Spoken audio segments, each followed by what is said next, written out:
अज्ञानतिमिरन्दस्य ज्ञानञ्जनशलाकया चक्षुरुन्मीलितं येन तस्मै श्रीगुरवे नमः।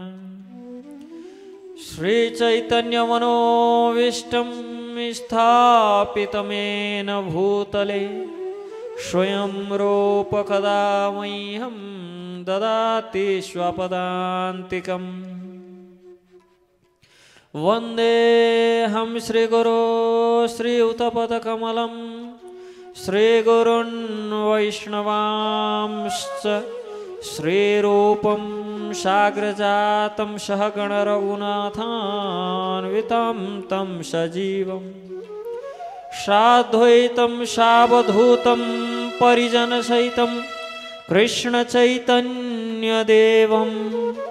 श्रीराधा कृष्णपादान् सहगणललिता श्रीविशाखान्वितांश।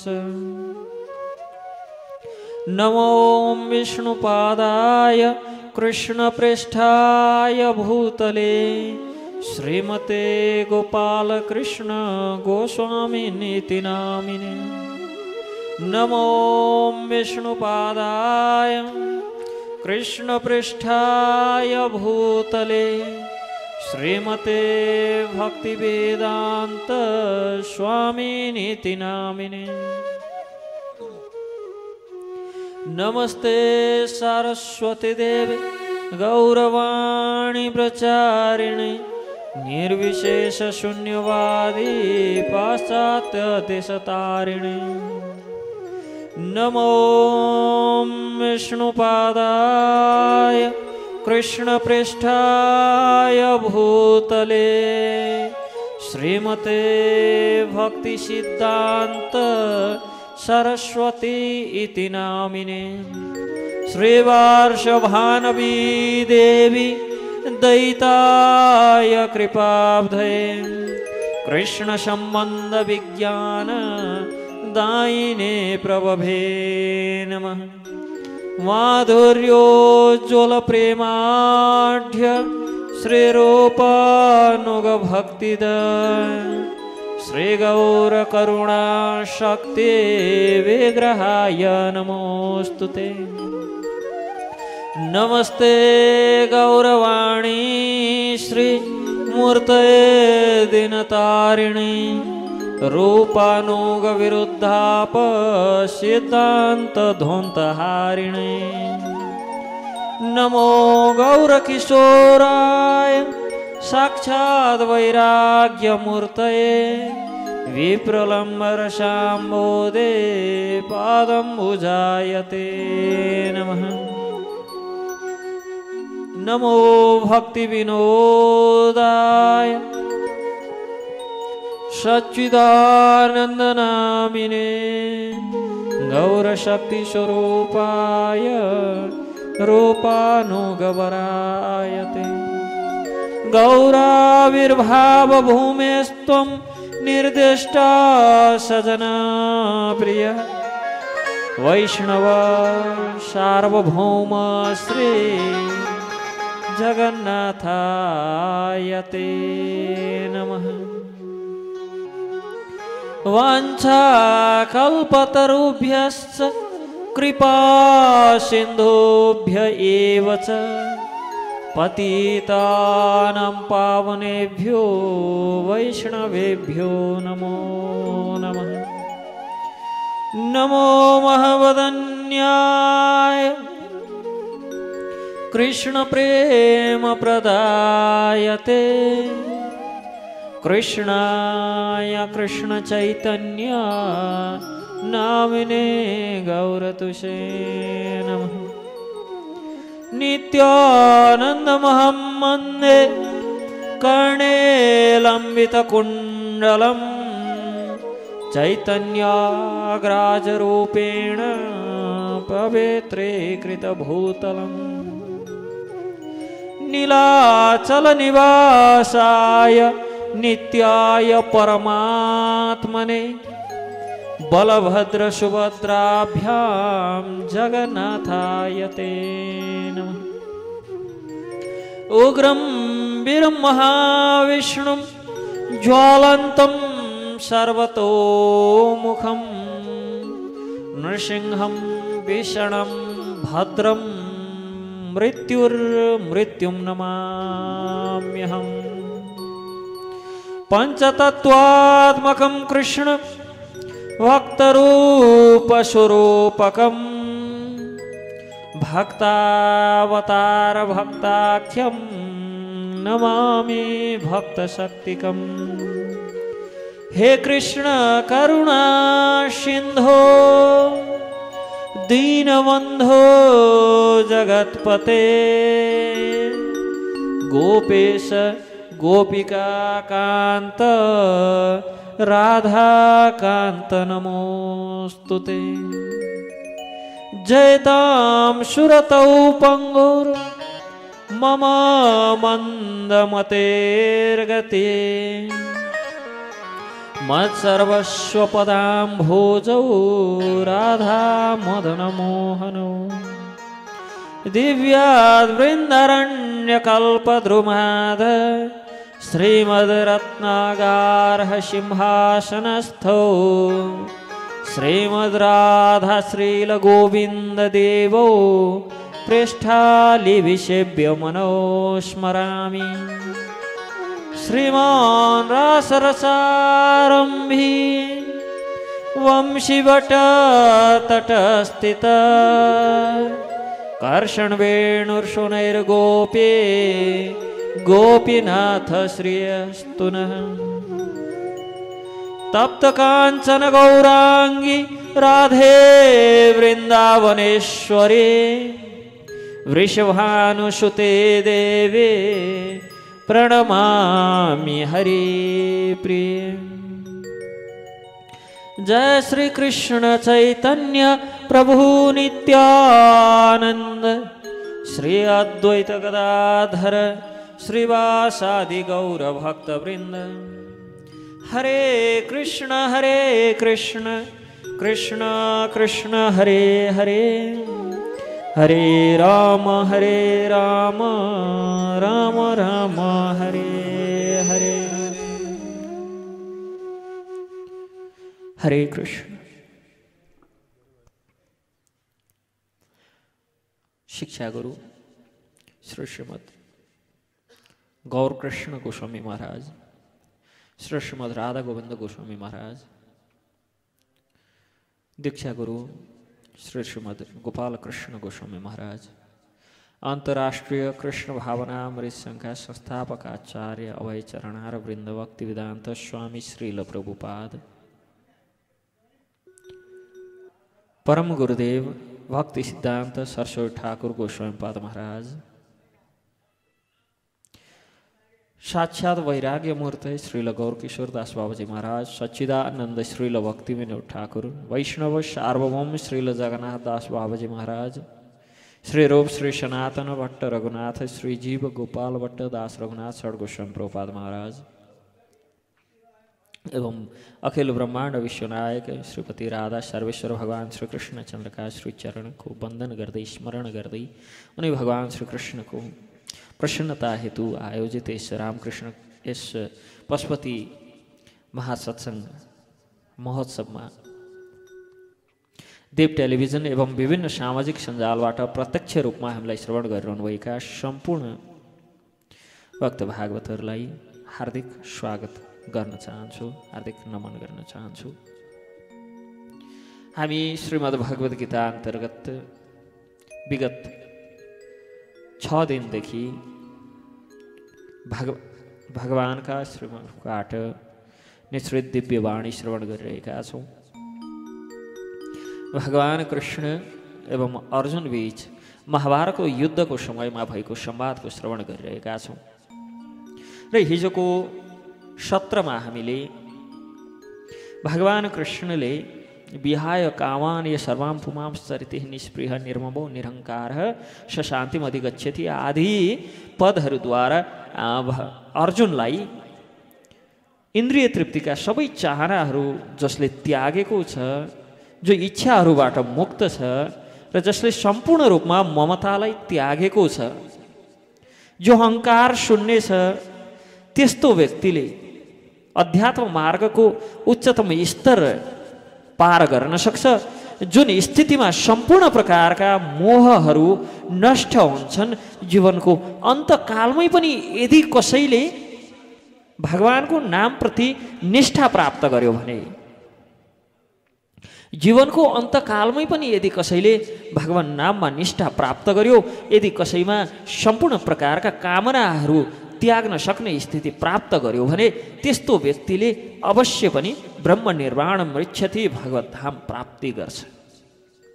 यस प्रकार सांख्य योग नाम गरेको दोस्रो अध्याय, जसमा भगवत गीताको सम्पूर्ण सार पनि समेटिएको छ, यो भगवत गीताको दोस्रो अध्याय समापन हुन्छ। आजबाट हामी तेस्रो अध्याय श्रवण गर्छौँ। तेस्रो अध्यायलाई हामीले संक्षिप्त रूपमा तेस्रो अध्याय श्रवण गर्छौँ। तेस्रो अध्यायलाई कर्मयोग भनेर पनि भगवत गीतामा बताइएको छ। व्यासले तेस्रो अध्यायमा अब उपरान्त अर्जुनले सोधेका प्रश्नहरू र भगवान श्रीकृष्णले दिनुभएका उत्तरहरू कर्मयोगको रूपमा प्रख्यात छन्। गीतामा श्री व्यासदेवले यसलाई कर्मयोग अन्तर्गत तेस्रो अध्यायलाई कर्मयोगको रूपमा नामाकरण गर्नुभएको छ। यो अध्यायमा अर्जुनले कर्मको श्रेष्ठताका विषयमा लागेको शङ्का र श्रेयस्कर साधनका लागि गरेको प्रार्थनाबाट अध्याय सुरु हुन्छ। कि अर्जुनलाई जो शङ्का थियो कर्मका विषयमा, कर्मको श्रेष्ठताका विषयमा अर्जुनलाई जुन शङ्का लागेको थियो, त्यो शङ्काबाट यो अध्याय प्रारम्भ हुन्छ। प्रश्न, यो अध्यायको प्रारम्भमा अर्जुनले प्रश्न गर्छन् र 8औं श्लोकसम्म ज्ञान योग र निष्काम कर्मयोगको श्रेष्ठताको वर्णन गर्दै श्री भगवानले तत्पश्चातका 8 श्लोक 9औं श्लोकदेखि 16औं श्लोकसम्म यज्ञादि कर्मको आवश्यकताको चर्चा गर्नुभएको छ। र श्लोक सङ्ख्या 17 देखि 24औं श्लोकसम्म ज्ञानमा स्थित रहने अनासक्त कर्मको आवश्यकता सम्बन्धमा चर्चा रहेको छ भने 25औं श्लोकदेखि 35औं श्लोकसम्मका 11 श्लोकहरूमा श्री भगवान अज्ञानी र ज्ञानी व्यक्तिहरू बीचका फरक अथवा ज्ञानवान व्यक्तिका लक्षणहरू र अज्ञानीका लक्षणहरू बताउनुहुन्छ। र अन्तिम 8 श्लोकमा कामको निरोधका विषयमा चर्चा गरिएको छ। यस प्रकार श्रीमद् भगवद गीताको तृतीय अध्यायमा समग्रमा अर्जुनको प्रश्नबाट सुरु हुन्छ। कर्मको श्रेष्ठताको सम्बन्धमा, श्रेयस्कर साधनका सम्बन्धमा अर्जुनले गरेको प्रार्थनाबाट सुरु भइकन अन्तिममा कामको निरोधका विषयमा गएर तृतीय अध्याय समाप्त हुन्छ। जहाँ तृतीय अध्याय सुरु हुन्छ अर्जुनको प्रश्नबाट। अर्जुनले प्रश्न गर्छन् श्री भगवानलाई, ज्यायसी चेत् कर्मणस्ते मता बुद्धिर्जनार्दन तत्किं कर्मणि घोरे मां नियोजयसि केशव व्यामिश्रेणेव वाक्येन बुद्धिं मोहयसीव मे तदेकं वद निश्चित्य येन श्रेयोऽहमाप्नुयाम्।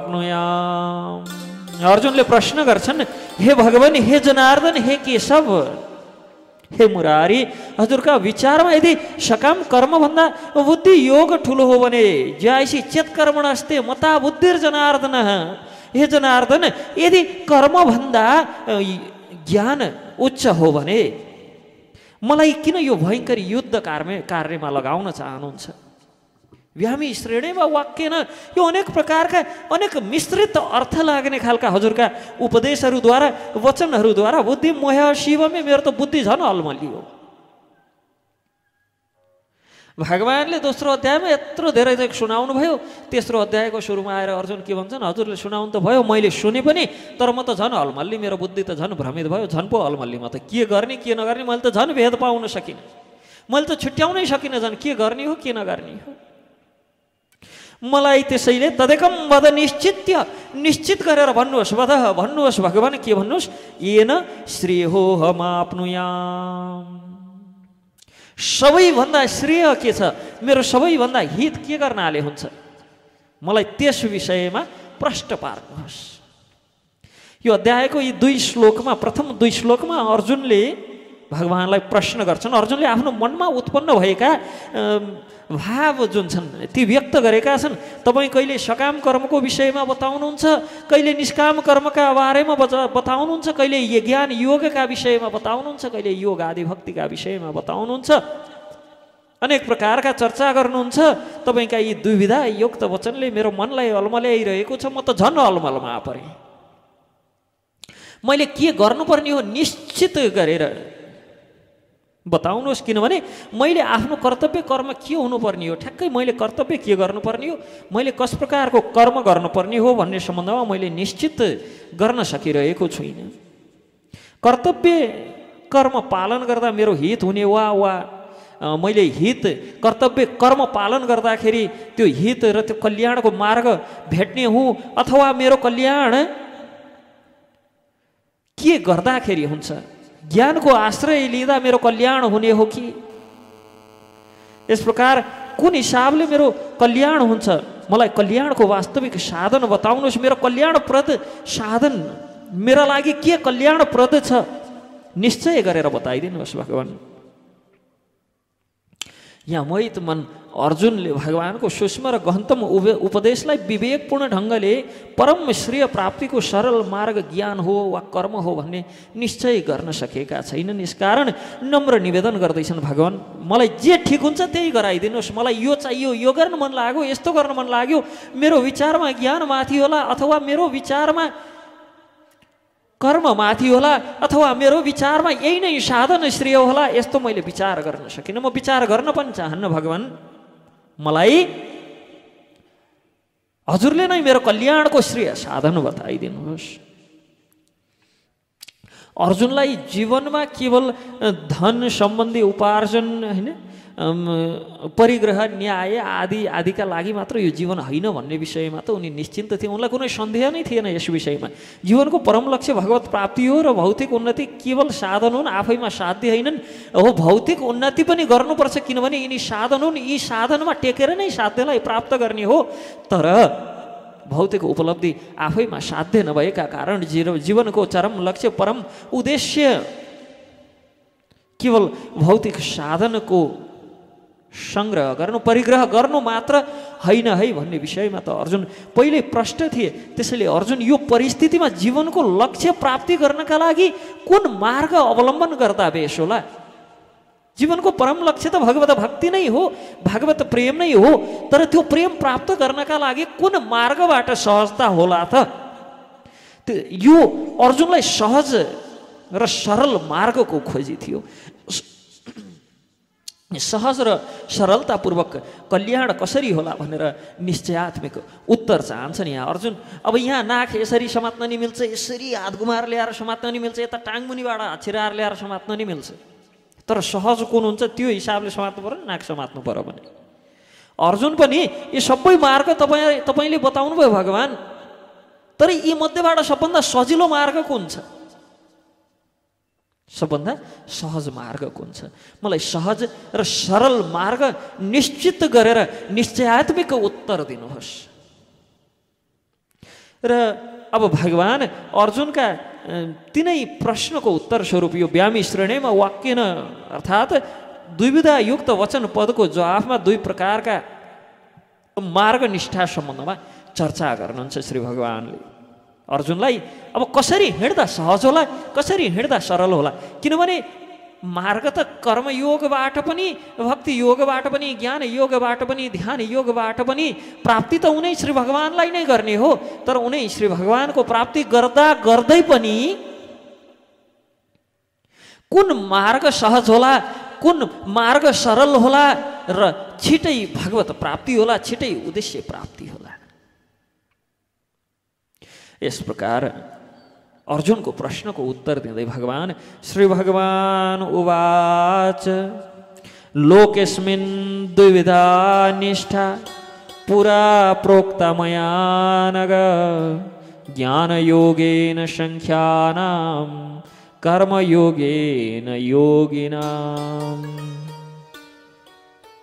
भगवान भन्नुहुन्छ निष्पाप अर्जुन, मैले पहिले पनि भनिसकेको थिएँ तिमीलाई बाबु, आत्मा साक्षात्कार गर्न चाहने व्यक्तिहरू दुई प्रकारका हुन्छन्। एक थरी ज्ञानीहरू हुन् जो अनुभवसिद्ध दार्शनिक चिन्तनद्वारा भगवानलाई बुझ्न खोज्दछन् भने अर्का थरी भक्तहरू हुन् जो भक्ति सेवाद्वारा भगवानलाई जान्ने प्रयास गर्छन्।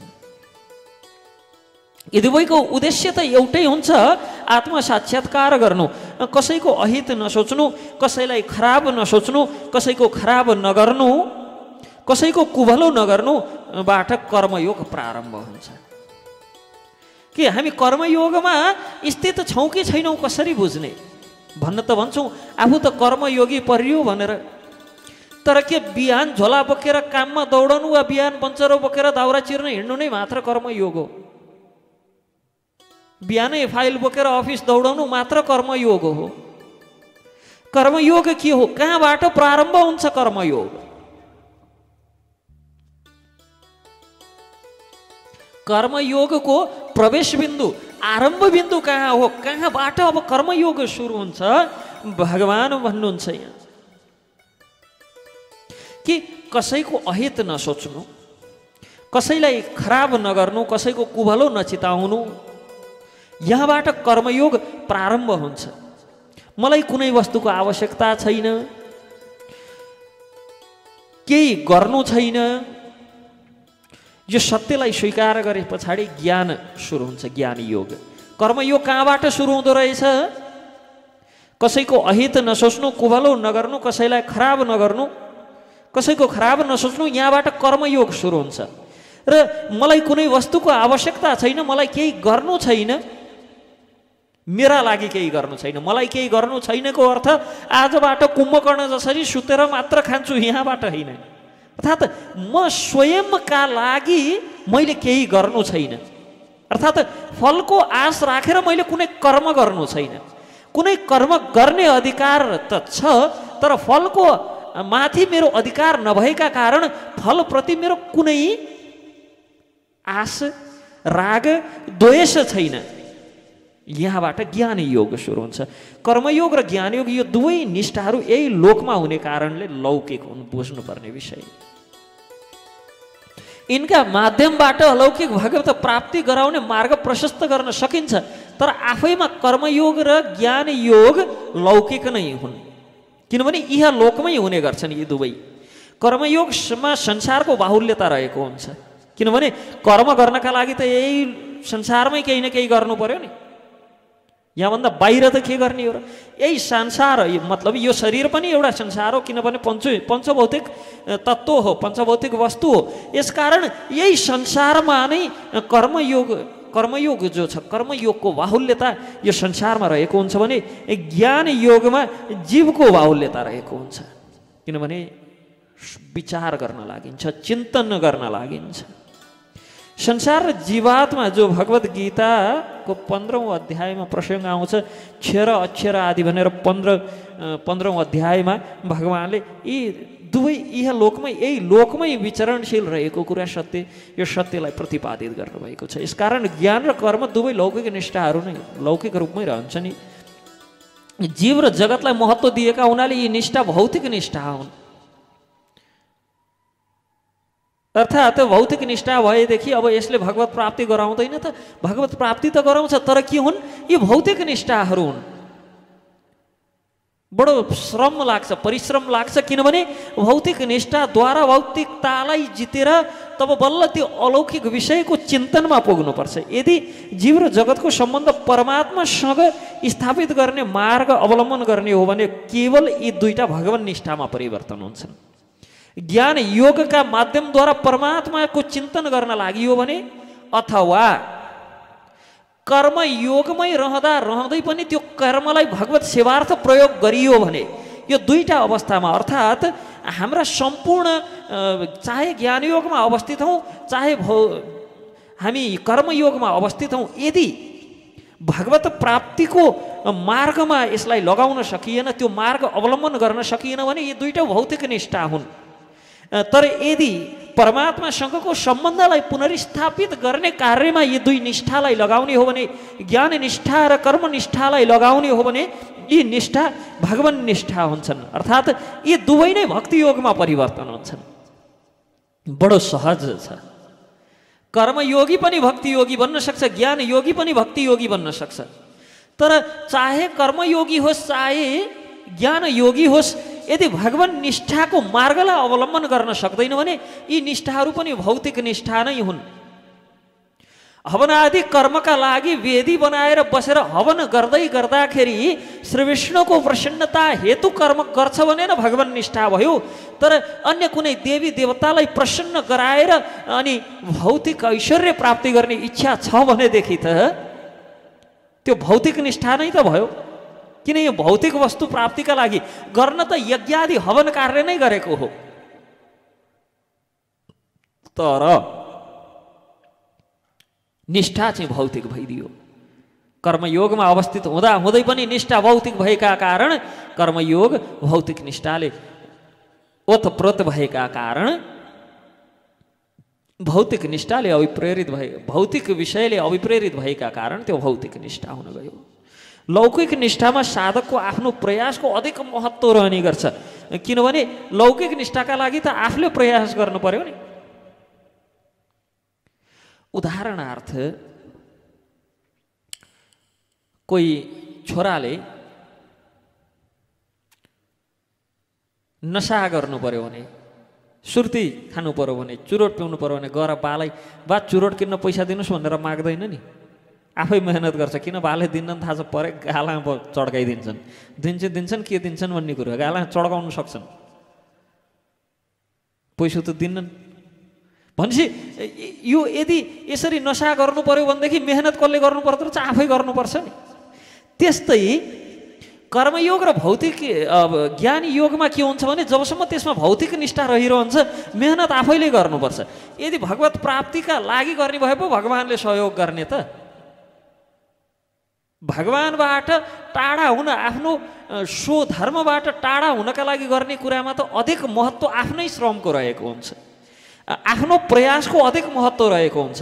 जो वस्तु जो विषय हाम्रा वास्तविक हित र हाम्रो वास्तविक कल्याणका लागि छन् ती विषय र ती वस्तुका लागि भगवत कृपा हुन्छ। तर जसले हाम्रो खासै हित गर्दैन, हामीलाई यही भवबन्धनमा बाँधेर राख्छ, हामीलाई जन्म मृत्यु जरा व्याधिमा फसाइराख्छ, त्यहाँ त भगवत कृपाभन्दा पनि आफ्नो ज्यादा श्रम चाहिन्छ। होइन, बडो गजब छ। जीवनको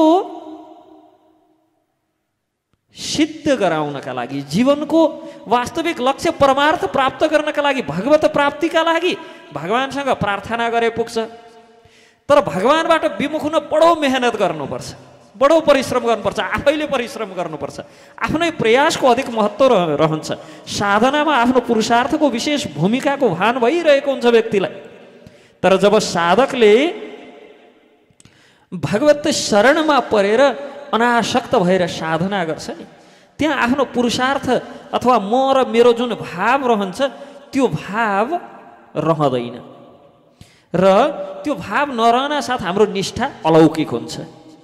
भगवानसँग सम्बन्ध स्थापित भइसके पछाडि सबै विषयहरू, सबै वस्तुहरू अलौकिक हुन्छन्।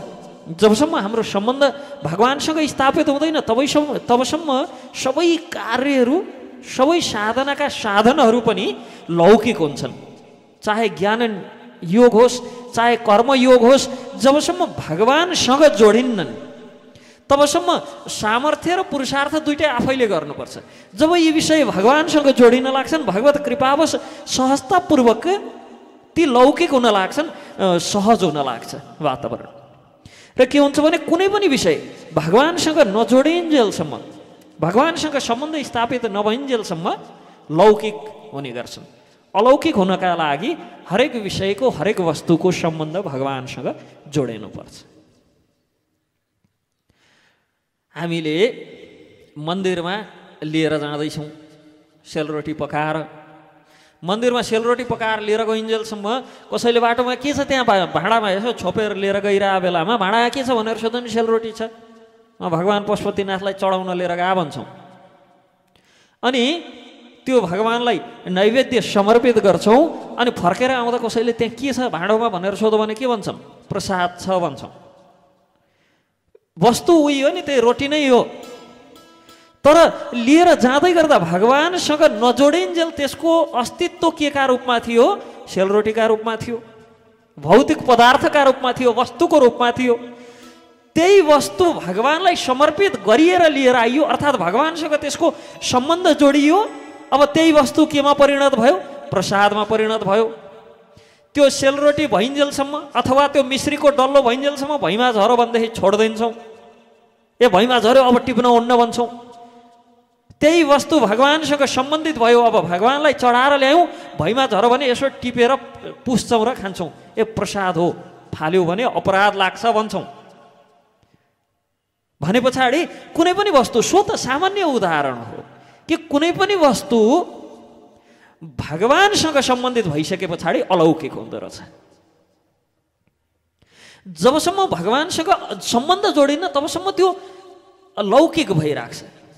त्यही मिश्रीको डल्लो पसलमा भैँमा झरे नि भएको छ, जे गरे नि भएको छ, जसो गरे नि भएको छ, कसैलाई मतलब छैन। त्यो जब भगवानका श्रीचरणमा निवेदित हुन्छ, भोग निवेदन गर्छौँ, तत्पश्चात जब लिएर आउँछौँ, झर्यो भने पनि त्यसलाई टिपेर एकपटक शिरमा लगाउँछौँ, माथ टेक्छौँ त्यसको अगाडि, त्यसलाई पुछेर खान्छौँ, बडो सम्मान गर्छौँ। किन? त्यसको सम्बन्ध भगवानसँगै स्थापित भइसक्यो। अब त्यो मिश्रीको डल्लोको अब त्यो मिश्री रहेन, त्यो प्रसाद रह्यो, अलौकिक भइसक्यो। त्यसै गरी हाम्रो ज्ञान र कर्म पनि हामीले हाम्रा पुरुषार्थ,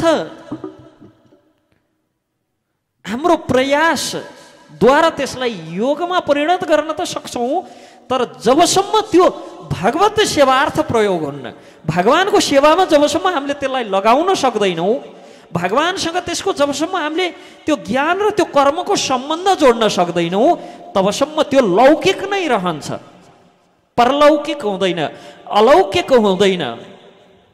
अलौकिक हुनका लागि त जुनसुकै प्रकारले होस्, हेन केन प्रकारेण मन कृष्ण निवेशय भन्छन्, जुन जुन प्रकारले भयो नि, मन चाहिँ भगवानको सेवामा लाग्नुपर्छ, भगवानको चिन्तनमा लाग्नुपर्छ। त्यस्तै गरी जे प्रकारले भए पनि हाम्रा ती ज्ञान कर्म आदि सम्पूर्ण जुन जुन योगमा अवस्थित भए पनि ती सबैको फल लगेर भगवानलाई समर्पण गर्नुपर्छ। तब मात्र ती विषयहरू अलौकिक हुन्छन्, अन्यथा ती सबै निष्ठाहरू भौतिक नै रहन्छन्। यस श्लोकमा जो निष्ठा पद प्राप्त छ, जो निष्ठा पद प्रयोग भएको छ, लोकेस्मिन् दुविधा निष्ठा पुरा प्रोक्ता माया नग भनेर निष्ठा पद प्रयोग भएको छ। यहाँ निष्ठा ज्ञान योगेन र कर्म योगेन पदका विशेष अर्थ रहेका छन्। निष्ठा ज्ञान योगेन, कर्म योगेन आदिको। जब साधनको परिपक्व अवस्था अथवा साधनाको पराकाष्ठको पर्याय नै वास्तवमा निष्ठा हो। मन तथा इन्द्रिय एवं शरीरद्वारा हुने सम्पूर्ण क्रियाकलापहरूमा कर्तापनको जो अभिमान रहित भएर सर्वव्यापी सच्चिदानन्द घन परमात्मा श्रीहरिमा एक चित्तले स्थित हुनु ज्ञान योग हो। यो स्तरको निष्ठाको ज्ञान योग बल्ल भगवत प्राप्ति गराउने हुन्छ, जसलाई सन्यास, सांख्य योग आदि नामले पनि शास्त्रमा सम्बोधित गरिएको छ। त्यो चाहे सांख्य भनौँ अथवा सन्यास भनौँ, सन्यास योग भनौँ, सांख्य योग भनौँ, यी सबैको अर्थ के हो त भन्दाखेरि मन, इन्द्रिय र शरीरद्वारा सम्पूर्ण क्रियाकलापहरूमा कर्ता जुन पन्न हुन्छ, कर्ताको अभिमान हुन्छ, म कर्ता हुँ भन्ने यस्तो अभिमान छ, त्यो अभिमानबाट रहित भएर सर्वव्यापी सच्चिदानन्द घन परमात्मा भगवान् श्री कृष्ण चन्द्रमा एक चित्तले स्थित मनलाई गर्न सकाउनु ज्ञानको अन्तिम लक्ष्य हो। र यही ज्ञानद्वारा प्राप्त हुने यस्तो यो जो लक्ष्य छ, यो लक्ष्य भेद गर्न सक्नेलाई नै सांख्य योगी, सन्यासी अथवा सन्यास योगमा स्थित भनेर भनिन्छ।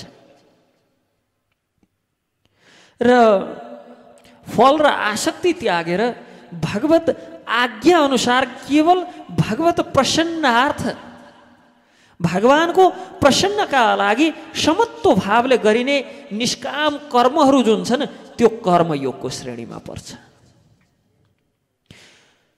निष्काम कर्मयोगलाई समत्व योग, बुद्धि योग, कर्म योग, तदर्थ कर्म, मदर्थ कर्म, मत कर्म आदि अनेक पदले शास्त्रमा बुझाइएको छ। जहाँ जहाँ गीतामा समत्व योग, बुद्धि योग, कर्म योग, तदर्थ कर्म,